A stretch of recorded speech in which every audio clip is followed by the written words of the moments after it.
जी मुअज़्ज़ज़ मेंबरान को अस्सलामुअलैकुम and good morning.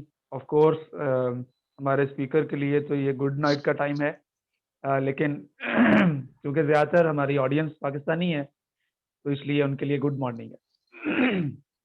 तो हमारे आज के जो स्पीकर हैं फसी मलिक, मेरे साथ तो उनका जो ताल्लुक है वो इल्मी कम और दोस्ताना ज़्यादा है।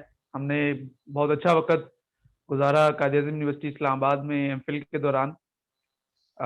उसके बाद फसी जो हैं वो कुछ अरसा university of management and technology Lahore में पढ़ाते रहे और उसके बाद लेक्चरर सेलेक्ट हो गए फेडरल पब्लिक सर्विस कमीशन के थ्रू और फिज़िक्स कोचिंग करते रहे एंड मीनवाइल उनको फुलब्राइट स्कॉलरशिप मिला।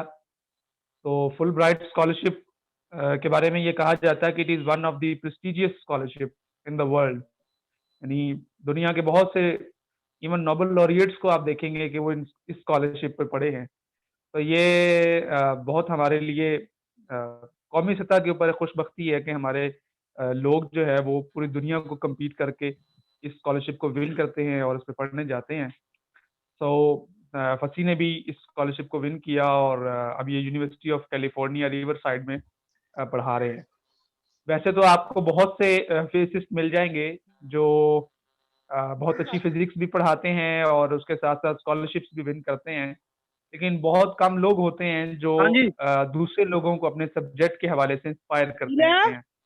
तो मैं फसी के हाँ, बारे में पूरे यकीन के साथ कह ਤੁਸੀਂ सकता ਮੈਨੂੰ हूँ ਕਿਹਾ कि ਸੀ? He is one of the person कि जो मतलब जिसको देखकर, जिसकी बातें सुनकर लोग इंस्पायर होते हैं, फिज़िक्स की तरफ आते हैं।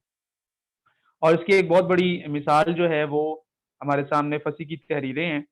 अभी रिसेंटली कार्लो रोवेली एक क्वांटम ग्रेविटी के ऊपर एक बहुत मशहूर नाम है साइंस साइंस का। तो उन्होंने एक किताब छोटी-सी लिखी थी brief 7 brief lessons on physics. तो फिज़िक्स के 7 असबाक के नाम से मिशेल पब्लिशर्स की तरफ से इन्होंने तर्जुमा शाया किया है और दूसरा इनके साथ ज़ाहिद इमरोज़ हैं, वो भी हमारे दोस्त हैं। तो इन दोनों ने मिलकर वो तर्जुमा भी किया। इसके अलावा सोशल मीडिया ग्रुप्स के अंदर उर्दू ज़ुबान के अंदर साइंस की तरोीज के हवाले से ये काफ़ी लोग इनको जानते हैं। तो चूँकि आजकल पॉपुलर साइंस के हवाले से बहुत कुछ लिखा जा रहा है और पॉपुलर साइंस के नाम पर सूडो साइंस भी फैलाई जा रही है, क्योंकि ज़ाहिर है कि पॉपुलर साइंस अभी फसी इस पे बात भी करेंगे कि popular science is not science. इसके ऊपर हम डिटेल में बात भी करेंगे। देख तो होता ये है कि जिन लोगों ने साइंस नहीं पढ़ी या उनका साइंटिफिक बैकग्राउंड नहीं है, तो वो जब साइंस के ऊपर लिखते हैं तो ज़ाहिर-सी बात है कि उसमें जो कमी रह जाती है बैकग्राउंड की और उनकी जो ग्रिप नहीं होती सब्जेक्ट के ऊपर, उस वजह से पॉपुलर साइंस लिखने वाले जो है वो डिट्रैक हो जाते हैं। और जो स्टूडेंट्स उन लोगों को सुनते हैं, पढ़ते हैं और ऑफ कोर्स उनके जो कॉन्सेप्ट्स हैं वो अच्छे खासे खराब हो जाते हैं। तो हमारा ये जो व्हाट्सएप ग्रुप है, जो कंसेप्चुअल फिज़िक्स के नाम से है, इस ग्रुप के बनाने का मकसद भी यही था कि हम इस तरह के सूडो साइंटिस्ट से बच सकें और जो कॉन्सेप्ट स्टूडेंट्स क्लियर नहीं कर पाते अपनी एकेडमिक लाइफ़ के अंदर, यानी अपनी कॉलेज या यूनिवर्सिटी लाइफ़ के अंदर, उसको यहाँ पर डिस्कस किया जा सके। तो इस ग्रुप के बहुत से सेमिनार्स पहले भी हो चुके हैं। हमारे यूट्यूब चैनल के ऊपर जो कि मेरे नाम पर है मोहम्मद अली शहबाज के नाम पर, इसका लिंक हमने ग्रुप में शेयर भी किया, फेसबुक के ऊपर भी मौजूद है। तो उस ग्रुप में हम अपने जो पहले लेक्चर्स हैं उनकी रिकॉर्डिंग भी शेयर करते रहते हैं और आज का लेक्चर भी हम रिकॉर्ड कर रहे हैं, तो ऑफ कोर्स हम इसको भी शेयर करेंगे। अ, इसके बाद मैं उम्मीद करता हूँ कि आप लोग खामोशी के साथ तब तक हमें सुनेंगे जब तक हमारे स्पीकर बोल रहे हैं। उसके बाद मेरा ख़्याल है कि आधा घंटा बस बात करेंगे और उसके बाद हम फ़ोरम को ओपन करेंगे। इसमें ये है कि आपके पास चैट का ऑप्शन भी है। आप चैट में अपने क्वेश्चन्स, डिस्कशन या कोई कमेंट अगर आप करना चाहते हैं या किसी बुक का तारफ़ देना चाहते हैं, तो आप उसको चैट के अंदर कर सकते हैं। इसके अलावा जब फसी की टॉक खत्म हो जाएगी तो उसके बाद हम डिस्कशन को ओपन करेंगे फॉर द पब्लिक। उसमें आप अपना हैंड रेज़ करेंगे और फिर हम आपको इजाज़त देंगे ताकि आप बात कर सकें। कोशिश करें कि अपने आप को अनम्यूट ना करें और इस वजह से नॉइज़ क्रिएट ना हो और पहले हम फसीह को सुनते हैं और फिर इसके ऊपर हम डिस्कशन वाले टाइम में इस पे बात करेंगे। तो मैं अब फसीह आपको दावत देता हूँ, आप आएँ और गुफ्तगू का आगाज़ करें। Thank you very much Ali. Um, आप सब लोगों का बहुत शुक्रिया जो आज आए हैं यहाँ पे। और मैं इतना एक्सपेक्ट नहीं कर रहा था जितना अच्छा अली ने तारुफ करवा दिया। अब उम्मीद है कि मैं इनके तारुफ की के ऊपर पूरा उतरूंगा जो जो कुछ इन्होंने कह दिया। तो जो बात हम करना चाह रहे हैं आज वो है पॉपुलर साइंस। um, जो हमने पोस्टर में नाम दिया था वो शायद थोड़ा-सा मिसनॉमर था, सही रिप्रेज़ेंट नहीं करता था क्योंकि वो हमने रखा था व्हाट्स पॉपुलर इन फिज़िक्स। लेकिन सिर्फ़ फिज़िक्स अकेली साइंस नहीं है मेरे ख़्याल में।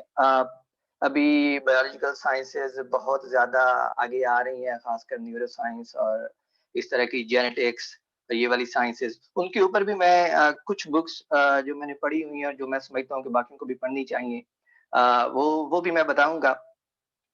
लेकिन पहले हम ये देख लें कि पॉपुलर साइंस है क्या? अगर आप देखें तो पहले जो हमारे पास किताबें आती थी वो साइंटिस्ट की फर्स्ट हैंड किताबें आती थी। अगर हम ग्रीक से शुरू करें, यूनान से ही शुरू करें, तो अरस्तू की किताबें हैं हमारे पास। उसके बाद बतलीमूस या जिसको आप टॉलेमी के नाम से जानते हैं, उसकी किताबें हैं, मुस्लिम फलसियों की किताबें हैं, या फिर गैलीलियो की किताबें हैं। न्यूटन की किताब का सबने नाम सुना होगा, प्रिंसिपिया, जो उसने लिखी थी। वो साइंटिस्ट जो अपनी थ्योरीज़ देते थे, उन्हीं को वो अपनी ज़ुबान में लिखते थे। उनमें ये होता था कि वो ये नहीं एक्सपेक्ट करते थे कि हमारे सामने जो बैठे हैं लोग सुनने वाले वो जनरल पब्लिक है या कोई और है। वो सिर्फ़ ये एक्सपेक्ट करते थे कि जो हमने समझा है, जो थ्योरी हमने बनाई है, हम उसको लिख रहे हैं और उसको मज़ीद आगे साइंटिस्ट पढ़ेंगे।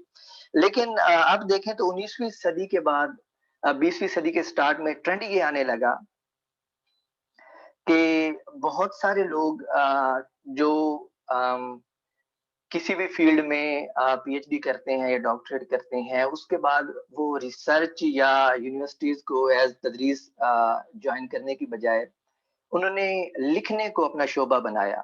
जिनमें आप देख लें जॉन ग्रिबन है या और बहुत सारे नाम हैं जो अब पॉपुलर साइंस के ऊपर लिखते हैं।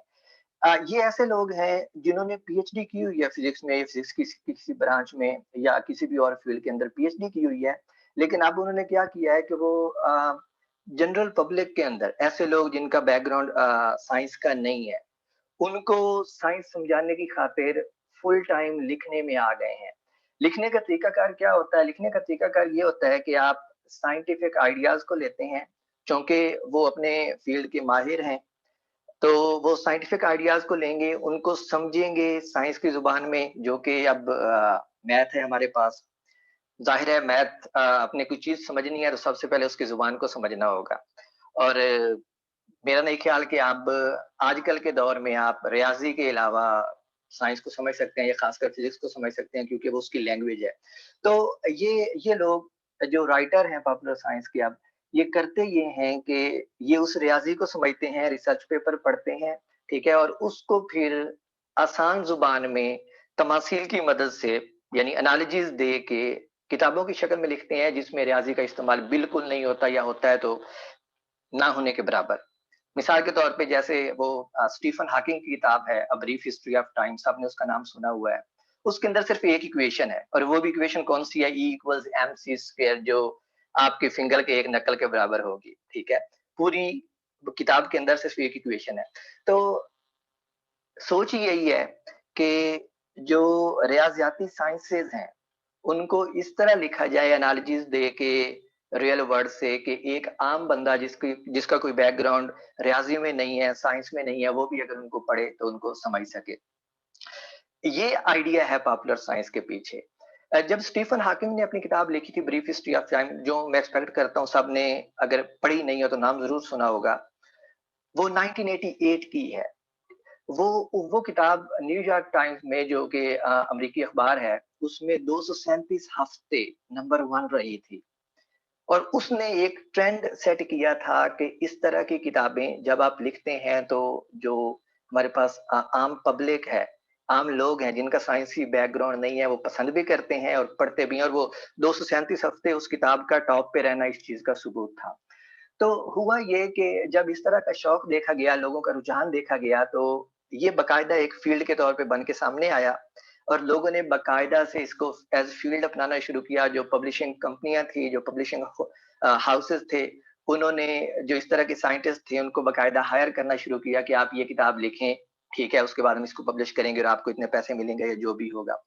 और इसके साथ-साथ आप देखें तो 1988 में ही रॉयल सोसाइटी, जो बर्तानिया की साइंस की सबसे बड़ी सोसाइटी है, उन्होंने पॉपुलर साइंस के ऊपर एक प्राइज़ शुरू किया जिसको रॉयल साइंस सोसाइटी प्राइज़ कहते हैं पॉपुलर साइंस के लिए, कि हर साल जितनी भी किताबें लिखी जाएँगी, उनमें से जो उनका एक पैनल है जो ये फैसला करेगा कि ये किताब इस साल सबसे ज़्यादा अच्छी है और उसको वो बाकायदा इनाम देते हैं, कोई इनामी रकम देते हैं। वो किताब किसी भी फ़ील्ड की हो सकती है, केमिस्ट्री, फिज़िक्स, मैथ या न्यूरोसाइंस की, जेनेटिक्स की, किसी भी फ़ील्ड की हो सकती है। तो ये काम 1999 से शुरू है, ठीक है? जिसे आप 1989 कहते हैं। और उस साल जो पहला इनाम जिसने जीता था वो जिसने अभी 2020 का नोबेल प्राइज़ जीता है फिज़िक्स में, रॉजर पेनरोज़, उसने किताब लिखी थी एम्परर्स न्यू माइंड, बहुत मशहूर किताब है। तो पहला इनाम उसने जीता था, उसके बाद हर साल ये इनाम किसी न किसी किताब को मिलता है और स्टीफन हॉकिंग की जो किताब थी uh, theory of everything I guess, universe in a nutshell, 2004 में उसने भी ये इनाम जीता था। तो मतलब अब ये एक फ़ील्ड के तौर पे सामने आया क्योंकि लोग इसको पसंद करते हैं। अब क्वेश्चन ये है कि क्या पॉपुलर साइंस साइंस है? जो रियल साइंस साइंटिस्ट करते हैं जिसमें बहुत ज़्यादा रियाज़ी का अमल दखल होता है, क्या ये साइंस वो है? तो ये बिल्कुल वो नहीं है। क्या ये उसके करीब है? क्या उसके आइडियाज़ को सही-सही ये प्रेज़ेंट करती है? हाँ जी, कुछ हद तक करती है। किस हद तक करती है? मैंने अभी मिसाल दी थी कि इसका पीछे आइडिया ये है कि जो लोग लिखने वाले हैं किताबें, वो तसव्वुरात को, जो साइंटिफिक आइडियाज़ हैं, उनको लेंगे और उनको आसान ज़बान में कुछ एनालॉजीज़ के साथ, यानी हमारी रोज़मर्रा की ज़िंदगी से कुछ मिसालें दे के उसको किताब की शक्ल में लिखेंगे जिसको आम लोग पढ़ेंगे और उसको समझ पाएँगे। ठीक है? उसके कुछ इसके पीछे ऑफ कोर्स मोटिव्स भी हैं। अब सारी चीज़ें वो नहीं समझ सकते, ठीक है? लेकिन जो चीज़ें नहीं समझ सकते उनके ज़हन में वो आ जाएँगी, कुछ पढ़ेंगी और बाकी चीज़ें उनके ज़हन में आ जाएँगी तो वो क्या होगा, उनके अंदर जुस्तजू बढ़ जाएगी। तो होगा ये कि अब वो फ्यूचर में देखेंगे कि उस सवाल का क्या जवाब बनता है। एक तो ये है, ये वो लोग हैं जो मतलब अब ज़्यादा उम्र के हैं या जो सिर्फ़ किताब एज़ अ शौक पढ़ते हैं। दूसरा इसका फ़ायदा ये है कि इस तरह की किताबें जो ज़्यादा डायरेक्ट की जाती हैं, वो ऐसे लोगों पे की जाती हैं जो स्टूडेंट्स हैं, हाई स्कूल में, कॉलेज में या यूनिवर्सिटी के अर्ली डेज़ में हैं। उससे फ़ायदा क्या होता है, मिसाल के तौर पे आप जब पढ़ते हैं कोई किताब पॉपुलर साइंस के ऊपर, लेट्स से ब्लैक होल्स के ऊपर पढ़ते हैं, ठीक है? तो उसके अंदर जब आप पढ़ेंगे तो आपको आइडिया हो जाएगा कि इस फील्ड के अंदर ये रिसर्च हो रही है, ठीक है? आप एक दूसरी किताब पढ़ेंगे जो लेट्स से पार्टिकल फिज़िक्स के ऊपर है, तो आपको पता चल जाएगा कि पार्टिकल फिज़िक्स के अंदर ये वाली रिसर्च हो रही है, ठीक है? उससे स्टूडेंट क्या करेगा, अपना रुझान देख लेगा कि उसे कौन-सी चीज़ ज़्यादा अच्छी लगती है और वो आगे चल के ऑफ कोर्स उस फील्ड को एज़ अपना रिसर्च फील्ड अपनाएगा, ठीक है? तो एक तो इसका ये फ़ायदा होता है। दूसरा मैंने अभी ये मिसाल दी कि पॉपुलर साइंस जो है ये साइंस नहीं है, उसकी मैं एक एग्ज़ाम्पल आपको देना चाहूँगा। साइंस इस सेंस में नहीं है कि ये थोड़ा-सा सेंसेशनलाइज़ भी करते हैं। यानी ये चीज़ों को ऐसे बना के पेश करते हैं जैसे जिससे दूसरे पढ़ने वाले लोगों में इंटरेस्ट पैदा हो। मिसाल के तौर पे रॉजर पेनरोज़ ने ही, जिसने अभी 2020 का नोबेल प्राइज़ जीता है फिज़िक्स में, उसी ने एक किताब लिखी थी कुछ साल पहले जिसका नाम था fashion, faith and fantasy in new physics of the universe, ठीक है? उसमें वो फैशन कहता है ये वाली ब्लैक होल फिजिक्स को, कि जिसके बारे में अब स्टीफन हॉकिंग की वजह से हर बंदे को पता चल गया है। ये एक फैशन सा बन गया है, लोग समझते हैं कि अगर हम हमें इसका पता नहीं होगा तो हम जैसे कुछ चीज़ मिस कर रहे हैं। उसके बाद उसने दूसरा जो उसका लफ्ज़ इस्तेमाल किया, उसने कहा fashion, faith and fantasy. Faith अभी उसके ऊपर भी बात होगी, कुछ लोग जो हैं साइंस को ऐसे बढ़ा-चढ़ा के बात करते हैं जैसे कोई एब्सोल्यूट चीज़ हो। मतलब जो ये कहती है बस वो सही है, इसी यही एक आईना है जिससे हमने चीज़ों को देखना है, हमारे पास और कोई चीज़ नहीं है। और तीसरा जो उसने इस किताब का नाम इस्तेमाल किया था वो था अ, फैंटेसी। फैंटेसी में आपके पास अगर आप देखें तो आइंस्टाइन की थ्योरी से ही हमारे पास वो आते हैं, वर्म होल्स आते हैं या टाइम मशीन आती है। ये फैंटेसी बन गई है, लोगों को फैसिनेट करती है कि टाइम मशीन में आप वक्त में पीछे जा सकते हैं, फ्यूचर में जा सकते हैं, या फिर वर्म होल्स हैं कि आप स्पीड ऑफ लाइट से भी ज्यादा तेज कायनात के किसी एक कोने से दाखिल हों और दूसरे कोने से निकल आए। ये चीजें पॉपुलर साइंस की बुक में होती हैं, ठीक है, जिसकी वजह से बहुत सारे स्टूडेंट्स और दूसरे लोग पूछते भी हैं कि इसका क्या मतलब है, क्या ऐसा मुमकिन है। अब मसला ये है कि अब आप अगर जनरल रिलेटिविटी की रियाजी सॉल्व करें तो बिल्कुल ये मुमकिन है, आप एक वर्म होल में से कायनात में किसी एक कोने में से दाखिल होकर दूसरे कोने में से निकल सकते हैं। लेकिन मसला क्या है? हम रियाज़ियाती तौर पे आप कर रहे हैं, मसला क्या है? जो चीज़ आपको पॉपुलर साइंस में नहीं बताई जाती। मसला ये है कि आपको मैथ्स का पता है, ठीक है? मैथ्स की कुछ वैल्यू होती है, पॉजिटिव वैल्यू होती है, ठीक है? ये नेगेटिव नहीं हो सकती, नेगेटिव मैथ्स का हमारे पास कोई कॉन्सेप्ट नहीं है। अब जो वर्म होल का आइडिया है, वो सारा आइडिया ही नेगेटिव मैथ्स या नेगेटिव मैथ्स डेंसिटी से आ रहा है कि आप आइंस्टाइन की इक्वेशन में इसको नेगेटिव पुट कर दें, तो आपके पास जो इक्वेशंस का सॉल्यूशन आएगा, वो आपको वर्म होल्स देगा। इस तरह की स्ट्रक्चर्स देगा जिसको आप वर्म होल्स कहते हैं, जो पॉसिबल नहीं है। आपको रियाज़ियाती तौर पे कर सकते हैं। बिल्कुल इसी तरह की एक चीज़ है कि अगर आप नेगेटिव मैथ्स यूज़ करते हैं आइंस्टाइन की इक्वेशंस में, तो आपके पास ऐसे पार्टिकल्स बज़ाहिर आते हैं जो स्पीड ऑफ लाइट से ज़्यादा रफ्तार से हरकत करते हैं, जिनको आप टेशियॉन्स कहते हैं। तो ये सारे फैंटेसी में आते हैं जो पॉपुलर साइंस में बताए तो जाते हैं, लेकिन पीछे हकीकत नहीं बताई जाती। ऑफ कोर्स उसका मकसद भी यही होता है कि लोगों को फैसिनेट किया जाए, अट्रैक्ट किया जाए। मैंने रॉयल बुक सोसाइटी के प्राइज़ की बात की कि अब मतलब वो लोगों को प्राइज़ देते हैं इसके लिखने के ऊपर। ऑफ कोर्स इससे जनरल पब्लिक में अवेयरनेस पैदा होती है और ऐसे काम करने भी चाहिए। पता नहीं आप लोगों को मालूम है या नहीं है, हमारा जो उर्दू साइंस बोर्ड है पाकिस्तान में, वो भी अ, इस तरह की किताबें लिखने के ऊपर प्राइज़ देता है और मुझे खुद अभी हाल ही में इसका पता चला है कि वो हर साल आप जो किताब लिखते हैं, उनका कॉम्पिटिशन होता है और अगर अपनी किताब उनको भेजते हैं, तो वो आपको पहले इनाम के तौर पे ₹50,000, दूसरे इनाम के तौर पे ₹30,000 और तीसरे इनाम के तौर पे शायद ₹20,000 देते हैं। कुछ लोग लिखते भी हैं, अभी मेरे जानने वालों में कुछ ने अभी जीते भी थे इनाम वो। तो ये सारी काम जो है गवर्नमेंट्स करती हैं ताकि लोगों में साइंस की तरफ रुझान पैदा हो और थोड़ी-सी अवेयरनेस आए। तो ये तो हमारे पास भी मौजूद है। चलें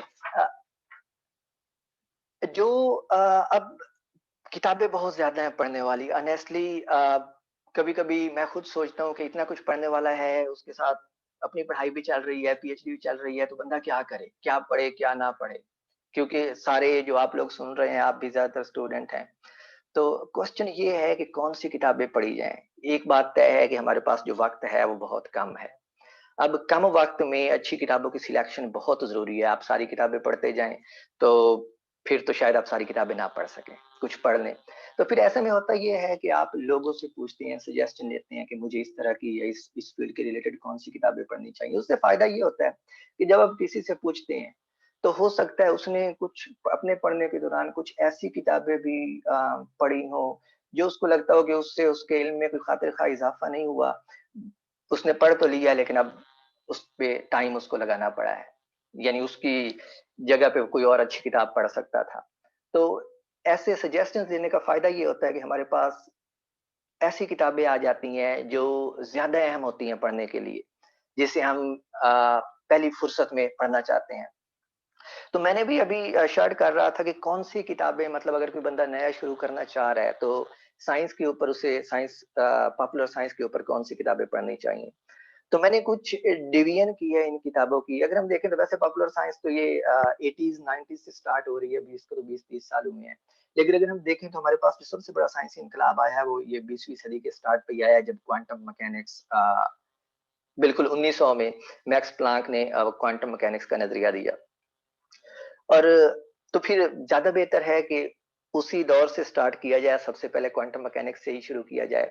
एक और चीज़ जो मेरी अपनी ज़ाती प्रेफ़रेंस है, वो ये है कि मेरा हमेशा से मिसाल के तौर पे मैं न्यूटन का ग्रेविटेशन का कानून जो 10वीं की किताब में होता है, सबको पता है कि 2 मैसेज जो हैं वो एक-दूसरे को अट्रैक्ट करती हैं। ठीक है, न्यूटन ने ये कानून दे दिया। अब मेरे जो मसाइल हैं, मैं इस सवाल को ऐसे सोचता हूँ कि मैं ये जानना चाहता हूँ कि न्यूटन ने ये कानून कैसे दिया? मतलब बैठे-बैठे उसके ऊपर कोई इल्हाम हो गया कि उसने दे दिया? या मैं ये जानना चाहता हूँ कि जब वो ये सारा सोच रहा था इसके ऊपर, तो उसका जो सोच का अमल था, थॉट प्रोसेस था, वो क्या था? उसे कौन-सा नॉलेज पहले से अवेलेबल था, जिसको वो पढ़ रहा था और सोच रहा था उसके ऊपर? यानी मुझे हिस्ट्री में ज़्यादा इंटरेस्ट है, मुझे उस फ़ेज़ में ज़्यादा इंटरेस्ट है जिसमें साइंटिस्ट सोचते हैं। कोई भी बंदा जो नई थ्योरी देता है, नई चीज़ देता है, तो वो किस थॉट प्रोसेस से गुज़र रहा होता है, मुझे उसमें ज़्यादा इंटरेस्ट है। और इसके ऊपर मैं आइंस्टाइन के ऊपर आपको कुछ किताबें बताऊँगा भी, जो मैं आजकल पढ़ रहा हूँ, जो ये बताती हैं कि आइंस्टाइन किन फ़ेज़ेज़ से गुज़र रहा था, अपने दिमागी किन स्टेजेज़ से गुज़र रहा था, जब वो सारी थ्योरीज़ ये तरतीब दे रहा था, जो उसने इनकलाब बर्पा किया 20वीं सदी के शुरू पे। तो चलो क्वांटम मैकेनिक्स से स्टार्ट करते हैं। पहली किताब जो मैं आपको दिखाना चाह रहा हूँ, वो ये है। किताब का नाम है क्वांटम, जस्ट क्वांटम, और इसका जो ऑथर है, मुसन्निफ है, उसका नाम है मंजीत कुमार। ये तकरीबन 440 सफ़े की किताब है। मेरे पास अल्फाज नहीं है इस किताब की तारीफ करने के। जब मैंने इसे पहली दफा पढ़ा, कुछ कुछ साल पहले, क्योंकि ये रिलीज ही 2008 या 9 में हुई है, तो कुछ साल पहले जब मैंने इसे पढ़ा, तो मैं इसके सहर में गिरफ्तार हो गया। ये इतनी अच्छी किताब है। इसकी एक मिसाल देता हूँ। मिसाल के तौर पे ये प्लैंक के नजरिए से ही स्टार्ट करता है 1900 से। और आप अब हर बंदे के माइंड में सवाल आता है कि प्लैंक ने एनर्जी क्वांटाइजेशन का नजरिया दे दिया था, लेकिन प्लैंक ने कैसे बैठे-बैठे नजरिया दे दिया? ये किताब आपको बताती है कि प्लैंक ने वो नजरिया ऐसे बैठे-बैठे नहीं दे दिया, बल्कि वो किन हालात से गुजर रहा था, ये सारी आपको स्टोरी बताएगी। और फिर आपको एहसास होगा, प्लैंक को इतना ज़हीन नहीं था। वो सिर्फ सोच रहा था, देख रहा था कि हो क्या रहा है। वो स्ट्रगल कर रहा था, गलती कर रहा था, पीछे आता था, फिर से नया सोच के नया फार्मूला लगाता था, और इवेंचुअली वो एनर्जी क्वांटाइजेशन का नजरिया देने में कामयाब हो गया। इसी तरह ये आपको ये भी बताएगा कि आइंस्टाइन ने जो फोटो इलेक्ट्रिक इफेक्ट की एक्सप्लेनेशन दी थी, वो कैसे दी थी। ये नजरिया आपको ये भी बताएगा कि नील बोहर ने जो अपना एटॉमिक मॉडल दिया था, वो उसने ऐसे खामखा बैठे बैठे नहीं दे दिया था, बल्कि उसके पीछे भी तकरीबन 27 साल पहले लाइमन ने कुछ एक्सपेरिमेंटल रिजल्ट्स निकाले थे। वो रिजल्ट्स को यूज करके नील बोहर ने अपना ये सारा नजरिया दिया था। ये आपको ये भी बताएगा कि जो पॉली एक्सक्लूजन प्रिंसिपल है स्पिन के ऊपर, वो पॉली ने बैठे बैठे नहीं दे दिया था। हमारे पास नताइज थे, ये सिर्फ ज़हीन लोग थे जिन्होंने मौके को समझा, और जब उनके पास नताइज आया, तो उन्होंने देखा कि देखो, ये नताइज सही हैं, इसका मतलब है कि ये सही है, we need to come up with something. तो फिर उन्होंने थ्योरी दे दी। ये 9 दहाइयों पे मुश्तमिल किताब है, 440 सफ़हात हैं। इससे अच्छी किताब मुझे क्वांटम मैकेनिक्स के ऊपर नहीं मिली। मेरे ख्याल में ये किताब पढ़ लेने से आपको सारे तसव्वुरात क्वांटम के, बिना रियाज़ी के, वो भी क्लियर हो जाएँगे, और इसके साथ-साथ पूरी हिस्ट्री का भी पता चल जाएगा क्वांटम मैकेनिक्स की। दूसरी किताब जो है, ये पार्टिकल फिज़िक्स के ऊपर है। किताब का नाम है वार्प्ड पैसेजेस, ठीक है? और इसकी मुसन्निफ़ का नाम है लीज़ा रैंडल, मुसन्निफ़ा। लीज़ा रैंडल जो है, ये फीमेल है। हार्वर्ड में प्रोफेसर है फिजिक्स की। हार्वर्ड दुनिया की टॉप की यूनिवर्सिटी है, उसमें ये फिजिक्स की प्रोफेसर है। और लीजा रैंडल के बारे में ये कहा जाता है कि अगर जिस फील्ड में ये रिसर्च कर रही है, ये रिसर्च कर रही है एक्स्ट्रा डायमेंशंस में, जिसमें आप लोग आगे चल के स्ट्रिंग थ्योरी भी देखेंगे। एक्स्ट्रा डायमेंशंस में इसका जो आजकल हमारे पास डार्क मैटर का सबसे ज्यादा मजबूत नजरिया है, वो लीजा रैंडल का है। और लीजा रैंडल के बारे में सारे साइंटिस्ट ये कहते हैं कि अगर इस फील्ड में नोबेल प्राइज दिया जाता डार्क मैटर का, यानी हमारे पास ऐसे एक्सपेरिमेंट मौजूद होते जिससे हम डार्क मैटर डिटेक्ट कर सकते, तो लीजा रैंडल वो नोबेल प्राइज जीतती। ये किताब पार्टिकल फिजिक्स के ऊपर है, और ये किताब एक्स्ट्रा डायमेंशंस के ऊपर है, ठीक है? ये किताब ब्रेन वर्ड्स के ऊपर है। ब्रेन वर्ड्स का नाम शायद आपने स्ट्रिंग थ्योरी के हवाले से सुना होगा।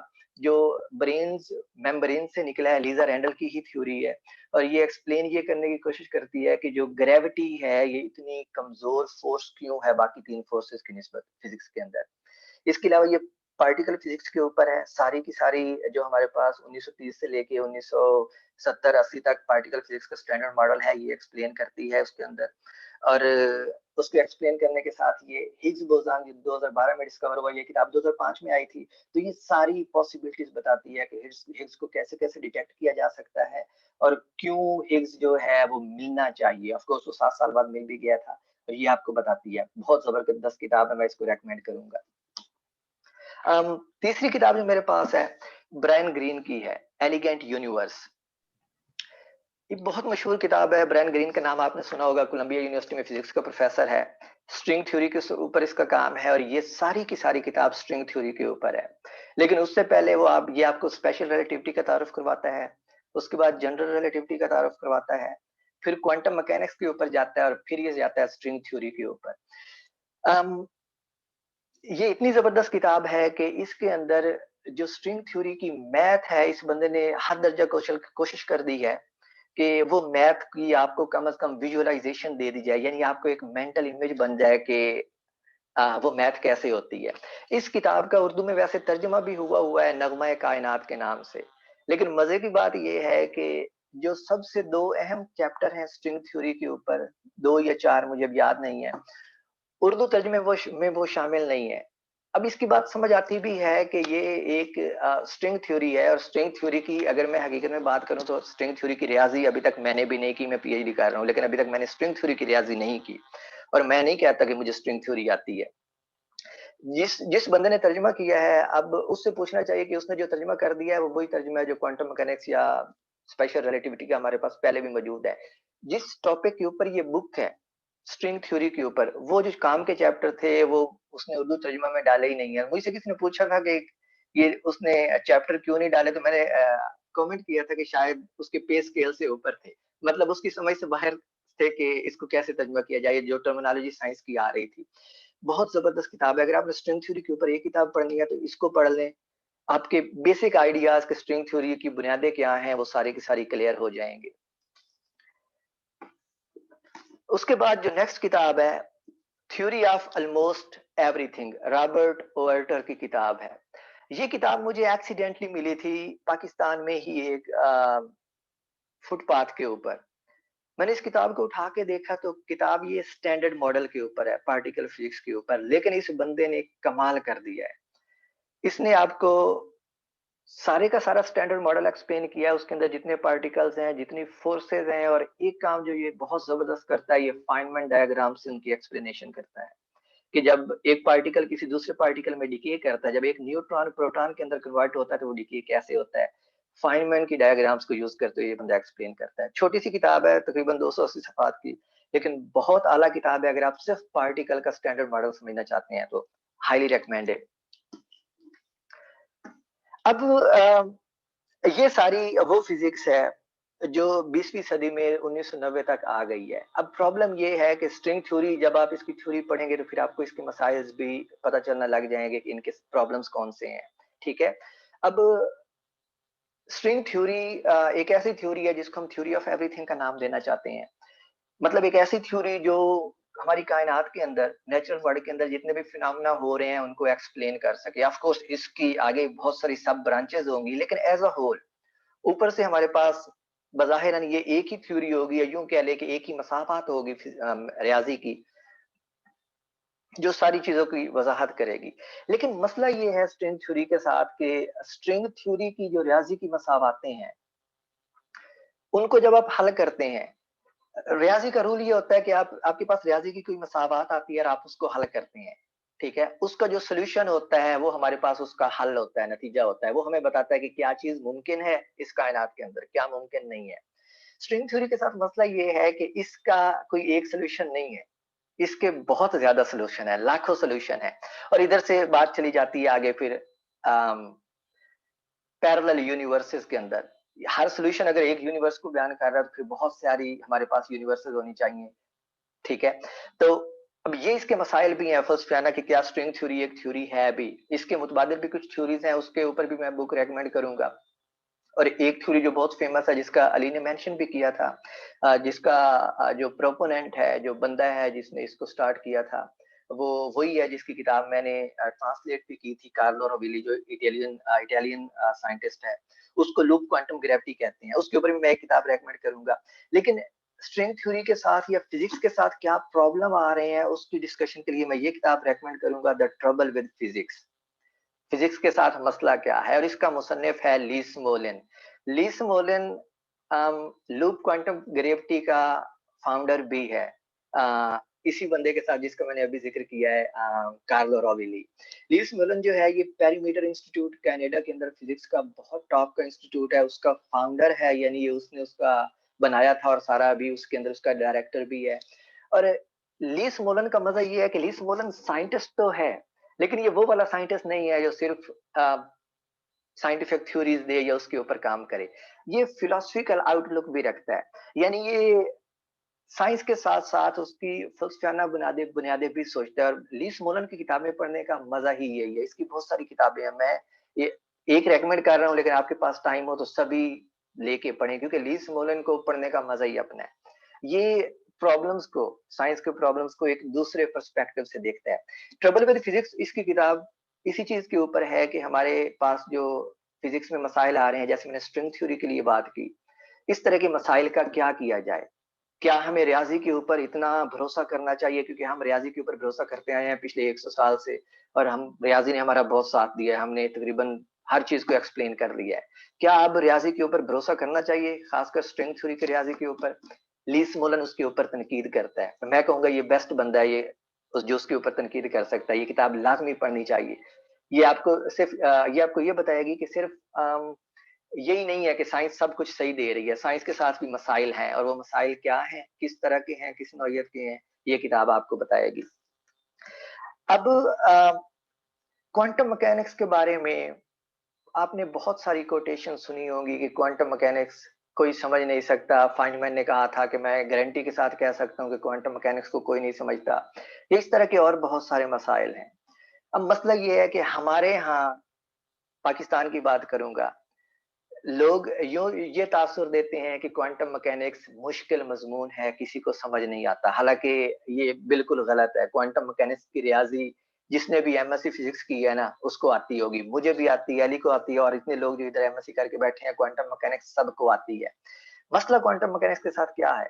क्वांटम मैकेनिक्स, मिसाल के तौर पे मैं यहाँ पे बैठा हूँ इस चेयर के अंदर, तो आपको पता है मैं यहाँ पे बैठा हूँ। क्वांटम मैकेनिक्स ये कहेगी कि इस चीज का सिर्फ इम्कान है कि मैं यहाँ पे बैठा हूँ। अब हम इम्कान को आम लफ्जों में लें तो ये कोई इतना हमें हैरान नहीं करता, लेकिन अगर इसके ऊपर सोचा जाए तो ये बहुत हैरान कुन है कि कोई चीज यहाँ पे मौजूद है भी और नहीं भी। इम्कान का ये मतलब है कि इस किसी चीज के मौजूद होने के चांसेस हैं, और ये वो मसला है क्वांटम मैकेनिक्स के साथ, जो सारे कहते हैं कि क्वांटम मैकेनिक्स को कोई समझ नहीं सकता। क्वांटम मैकेनिक्स की रियाजी सबको आती है, सारे प्रॉब्लम भी हल कर सकते हैं। मसला क्या है? मसला फिलोसफिकल है कि क्यों हमारे पास, अगर हमारे पास ये कायनात है, तो हमें पता होना चाहिए एग्जैक्टली कि कोई चीज किस पॉइंट पे मौजूद है। क्वांटम मैकेनिक्स कहती है हम पूरे यकीन से नहीं कह सकते कि कोई चीज कहीं मौजूद है। उसके लिए मैं ये किताब रेकमेंड करूंगा, व्हाट इज रियल, हकीकत क्या है। एडम बेकर की किताब है। एडम बेकर साइंस जर्नलिस्ट है, और ये किताब इसने 2 साल पहले लिखी है। मैंने इस किताब को जब मैं पाकिस्तान में था तो उसी वक्त खरीद के पढ़ा था। इधर आया हूँ तो एक दफा और पढ़ा है, क्योंकि ये किताब बहुत आला है। जब आप ये सारी किताबें पढ़ लें, आपको आइडिया हो जाए कि 20वीं सदी के अंदर साइंस में क्या क्या काम हुआ है, तो उसके बाद मेरे ख्याल में ये किताब पढ़ना लाजमी हो जाता है, ताकि आपको अब थोड़ा सा इसके मसाइल का भी पता चल जाए कि ये किस तरह के मसाइल से डील करती है। और पिछले 100 साल के अंदर तकरीबन हर दौर में, हर वक्त के ऊपर साइंसदान अपनी अपनी तरह से वजाहत करते रहे हैं। और अभी मैंने आपको स्ट्रिंग थ्योरी के हवाले से बताया था कि स्ट्रिंग थ्योरी हमारे हमें बताती है कि हमारे पास ज्यादा कायनातें हो सकती हैं। उसी तरह की एक सबूत या एक हिंट जो है वो हमें क्वांटम मैकेनिक्स भी देती है, और उसको आप ह्यू एवरेट की मल्टीवर्स की थ्योरी कहते हैं। इस किताब को पढ़ेंगे तो आपको पता चल जाएगा कि क्वांटम मैकेनिक्स कैसे कहती है कि हमारे पास एक से ज्यादा कायनातें हो सकती हैं। चलिए, ये तो था क्वांटम मैकेनिक्स के ऊपर और पार्टिकल फिजिक्स के ऊपर। और मेरे ख्याल में मैं बहुत ज्यादा टाइम ले रहा हूँ, अब मैं जल्दी करूंगा थोड़ा सा। इसके बाद अब जरा फैशन पे आ जाते हैं। अभी हमने बात की थी ब्लैक होल्स के ऊपर। ये किताब है ब्लैक होल्स एंड टाइम वार्प्स, और इसका मुसन्निफ है किप थॉर्न। किप थॉर्न आपको याद हो, या आप लोगों ने अगर इंटरस्टेलर मूवी देखी हो, तो इंटरस्टेलर मूवी के लिए जो साइंसी एडवाइजर था वो किप थॉर्न था। अगर आपने देखी है तो आपको आइडिया हो जाएगा कि अब ये बंदा किस लेवल का है। और उस मूवी को देख के ही पता चलता है कि किसी बंदे ने सही दिमाग लगाया है। आपको ये भी आइडिया होना चाहिए कि उस मूवी के अंदर जो ब्लैक होल की वो आइडियलाइज्ड तस्वीर दिखाते हैं, वो तस्वीर और जब ब्लैक होल की तस्वीर बाद में ली गई थी, असल में 2 साल बाद, वो तस्वीरें कितनी एक-दूसरे के करीब थी। इससे आपको किप थॉर्न की इंटेलिजेंस का अंदाज़ा होगा। और किप थॉर्न अगर आप नहीं जानते तो किप थॉर्न वही बंदा है जिसने 2017 में नोबेल प्राइज़ भी जीता है फिज़िक्स का। और जो जिसके साथ इसने नोबेल प्राइज़ जीता है बैरी बैरिश, वो बंदा इस वक़्त मेरी यूनिवर्सिटी में फिज़िक्स डिपार्टमेंट में है और उससे मैं कई बार मिल चुका हूँ। मेरी उसके साथ तस्वीरें भी हैं, जब पहली मुलाकात हुई थी उसके ऊपर। तो इन लोगों ने ये नोबेल प्राइज़ जीता था। ये किताब आई थी 1994 में। स्टीफन हॉकिंग की ब्रीफ हिस्ट्री ऑफ टाइम के 6 साल बाद। लेकिन ये किताब इतनी अच्छी है कि मैं यही कहूँगा कि आप वो ब्रीफ हिस्ट्री ऑफ टाइम को ना पढ़ें, इस एक किताब को पढ़ लें। ये आपको special relativity, general relativity, time dilation, इस तरह के जितने सारे इफ़ेक्ट्स हैं, ये worm holes, time travels, time machines, ये सारी किताब आपको एक्सप्लेन करेगी और बहुत अच्छे तरीके से एक्सप्लेन करेगी। काफ़ी मोटी किताब है, 650 सफ़हात के ऊपर मुश्तमिल है, लेकिन वर्थ रीडिंग है। आप ये पढ़ लें तो मेरे ख्याल में ये पिछली सेंचुरी के अंदर जितनी भी इस फील्ड में रिसर्च हुई है, उसके लिए ये काफ़ी है। नेक्स्ट किताब आती है लॉरेंस क्राउस की अ यूनिवर्स फ्रॉम नथिंग। छोटी-सी किताब है, 200 सफ़हात भी नहीं है इसके। ये किताब आपको कॉस्मोलॉजी की डेवलपमेंट बताती है, ख़ासकर 1998 में होने वाली डिस्कवरी कि कायनात हमारी सिर्फ़ फैल नहीं रही बल्कि उसका फैलाव जो है वो एक्सेलरेट हो रहा है, यानी वो वक़्त के साथ-साथ ज़्यादा तेज़ी से फैल रही है, उसके फैलने की स्पीड में इज़ाफ़ा हो रहा है वक़्त के साथ-साथ। और जितनी भी कॉस्मोलॉजी में रिसर्च हुई है पिछले 40-50 साल में, और यूनिवर्स इसका सबटाइटल बाय द वे है why there is something rather than nothing, कि हमारी कायनात में ये मादा जो मौजूद है ये क्यों मौजूद है। ये किताब इसके बारे में आपको सारी वजाहत देगी। छोटी सी किताब है लेकिन बहुत अच्छी किताब है, हाईली रिकमेंडेड। और अब कॉस्मोलॉजी के फील्ड को मैं इस किताब के ऊपर खत्म करना चाहूंगा। किताब का नाम है यूनिवर्स। इसकी किताब के साथ भी मैंने यही किया था। मैंने ये किताब पाकिस्तान में पढ़ी थी, उधर छोड़ के आया, यहाँ पे आके फिर खरीदी और फिर पढ़ी। इस किताब के अंदर साइंसी मज़ामीन हैं उन साइंटिस्ट के जो अपने फील्ड में टॉप के हैं और जिन्होंने थ्योरीज दी हैं। मिसाल के तौर पे जिसके ऊपर अली ने एमफिल का थीसिस किया था कॉस्मोलॉजी में, एलन गुथ और आंद्रे लिंडे की जो थ्योरी है इन्फ्लेशन की, उनके ओरिजिनल आर्टिकल्स हैं इनके अंदर, तकरीबन 30-30, 40-40 सफ़हात के। इसके अंदर लीज़ा रैंडल के आर्टिकल भी हैं जो उसकी थ्योरी है ब्रेन वर्ल्ड की, जो भी मैं आपको बता रहा था। इसके अंदर लीस मोलन के आर्टिकल्स भी हैं, इसके अंदर लियोनार्ड सस्किंड के आर्टिकल्स भी हैं। इसके ऊपर आइंस्टाइन के ऊपर डिबेट्स भी हैं कि वो किस तरह का ज़हीन बंदा था, और ये बिल्कुल नई किताब है, तकरीबन 4-5 साल पहले छपी है। इसके मुसन्निफ का नाम जॉन ब्रॉकमैन है, ये मुसन्निफ नहीं है, ये एडिटर है, ठीक है? और जो जिसने ये सारे मज़ामीन साइंटिस्ट से इकट्ठे किए हैं और किताब की शक्ल में इसको छाया किया है। अगर आप लोग कॉस्मोलॉजी के ऊपर अप टू डेट रहना चाहते हैं कि करंट स्टेट में 2020 में या 21 में कॉस्मोलॉजी किधर खड़ी है, तो ये किताब हाईली रिकमेंडेड है, बिल्कुल अपडेटेड नॉलेज है, लाज़मी पढ़ें इसको। चलें, ये कॉस्मोलॉजी और क्वांटम मैकेनिक्स, पार्टिकल फिजिक्स, ये सारा हो गया। अब मैं कुछ चीज़ों के ऊपर आता हूँ और वो चीज़ें हैं लोगों की बायोग्राफीज़ पढ़ना, सामान्य उमरिया पढ़ना। लोगों की बायोग्राफीज़ क्यों पढ़नी चाहिए? मेरा मानना है कि जब देखो हम साइंटिस्ट को देखते हैं कि न्यूटन इतना बड़ा था, आइंस्टाइन इतना बड़ा ज़हीन था, हम सोचते हैं स्टूडेंट होने के नाते कि शायद हम उतने ज़हीन नहीं हैं, हम कोई काम कर नहीं सकते। लेकिन अगर आप देखें, आप उनकी बायोग्राफीज़ पढ़ें तो फिर आपको पता चलता है कि वो हमारे जैसे ही आम से लोग थे जिन्होंने बहुत ज़्यादा मेहनत की है, या उनके सोचने का अंदाज़ मुख्तलिफ था। तो बायोग्राफीज़ का फ़ायदा ये है कि आप उनको पढ़ें तो आपको हौसला मिलता है, पावर मिलती है कि नहीं, अगर हम मेहनत करें तो हम भी उन जैसा नाम कमा सकते हैं। तो मैं आपको कुछ बायोग्राफीज़ ज़रूर रिकमेंड करूँगा, और उन बायोग्राफीज़ में मैं सबसे पहले ये रिकमेंड करूँगा, आइंस्टाइन की बायोग्राफी है subtle is the Lord. Subtle is the Lord, और इसकी जो मुसन्निफ है वो अब्राहम पायस है। इस बायोग्राफी के बारे में कहा जाता है, ये 1981 में छपी थी मेरे ख्याल में पहली मर्तबा। इसके बारे में ये कहा जाता है कि अगर आइंस्टाइन जिंदा होता और उसके पास चॉइस होती कि वो खुद अपनी ऑटोबायोग्राफी लिखता और ये बायोग्राफी पढ़ता, तो वो अपनी ऑटोबायोग्राफी लिखने की बजाय इस बायोग्राफी को रेकमेंड करता लोगों को कि ये पढ़ लो, मेरे बारे में सब कुछ इसमें मौजूद है। ये इतनी अच्छी बायोग्राफी आप लोगों को लाजमी पढ़नी चाहिए, आइंस्टाइन के ऊपर है। और आइंस्टाइन जैसे बंदे को तो वैसे ही स्टडी करना चाहिए हमें, मोटिवेशन के लिए, या उसका दिमाग कैसे काम करता था ये जानने के लिए। इसके अलावा जीनियस जेम्स ग्लेक की किताब है, और बायोग्राफी है रिचर्ड फाइनमैन की। फाइनमैन की अपनी बायोग्राफी, फाइनमैन की जितना वर्क या जितनी किताबें हैं वो सारी की सारी हमारे पास मौजूद है। लेकिन इस किताब का फ़र्क ये है कि आपको पता चलेगा फाइनमैन ज़ाती लाइफ़ में कैसा था और वो कितना एन्जॉय करता था और उसके साथ वो फ़िज़िक्स कैसे कर लेता था। उसकी इसमें फ़िज़िक्स भी मौजूद है और उसकी ज़ाती लाइफ़ भी मौजूद है। और ये आपको ज़रूर पढ़नी चाहिए क्योंकि फाइनमैन जैसा बंदा अगर उसकी आप बायोग्राफ़ी पढ़ेंगे तो ये बहुत बड़ी मोटिवेशन है। आपको पता चलेगा कि ये बंदा तो कुछ भी नहीं कर रहा था, हर वक़्त एन्जॉय कर रहा था, लेकिन जब पढ़ता था तो फिर उस वक़्त किसी से बात भी नहीं करता था। इससे आपको मोटिवेशन मिलेगी पढ़ने की, लाज़मी पढ़ें, जीनियस। काफ़ी मोटी किताब है, 600 सफ़हात से ज़्यादा सफ़हात हैं, लेकिन इट्स वर्थ अ शॉट। एक और बायोग्राफ़ी मैं रिकमेंड करूँगा और वो किसी साइंटिस्ट की बायोग्राफ़ी नहीं है।